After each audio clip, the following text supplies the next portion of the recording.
2024 ఫిబ్రవరి 8న మన దాయాది దేశమైన పాకిస్తాన్లో 16వ జాతీయ సార్వత్రిక ఎన్నికలు జరుగుతున్నాయి. ఆ ఎన్నికల్లో తొలిసారిగా భారతీయ మూలాలున్న హిందూ మహిళ పోటీ చేయబోతోంది. ఆమె పేరు సవీరా ప్రకాష్. బునేర్ జిల్లాలోని జనరల్ స్థానం నుంచి సవీరా ప్రకాష్ నామినేషన్ దాఖలు చేయడంతో ఆమె పేరు మారుమోగుతోంది.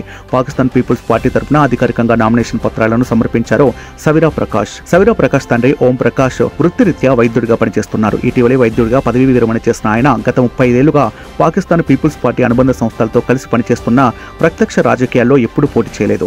తండ్రి అడుగుజాడల్లోనే నడుస్తూనే ప్రజాసేవ చేయాలని, అందుకు రాజకీయాలను వేదికగా చేసుకోవాలని సవీరా భావిస్తున్న నేపథ్యంలో వచ్చే ఎన్నికల బరిలో నిల్చున్నారు. సవీరా ప్రకాష్ 2022లో అబోటాబాద్లోని ఇంటర్నేషనల్ మెడికల్ కాలేజీలో గ్రాడ్యుయేషన్ పూర్తి చేసింది.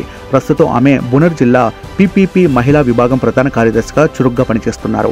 అయితే తాను మెడికల్ కాలేజీలో ఉన్నప్పుడు రెసిడెంట్ డాక్టర్గా పనిచేస్తున్న సందర్భంలో ఆసుపత్రుల్లో వస్తువులలేమి తనను ఆలోచింపజేసిందని, అదే తనను రాజకీయాల వైపు అడుగులు వేయడానికి కారణమైందని డాక్టర్ సవీర్ ప్రకాష్ వెల్లడించారు. ఈ ఎన్నికల్లో తాను విజయం సాధిస్తే హిందువుల బాగు కోసం కృషి చేయడంతో పాటు మహిళా సాధికారత, సంక్షేమ సాధన కోసం కృషి చేస్తానని స్పష్టం చేశారు. తాను ఎన్నికల్లో తప్పక గెలుస్తానని ఆమె ఆశాభావం వ్యక్తం చేస్తున్నారు. పాకిస్తాన్ ఎన్నికల సంఘం జనరల్ స్థానాల్లో 5% మహిళలకు రిజర్వేషన్ కల్పిస్తూ సవరణ చేయడంతో 35 ఏళ్ల డాక్టర్ సవీరా ప్రకాష్ కు అక్కడ పోటీ చేసే అవకాశం దక్కింది.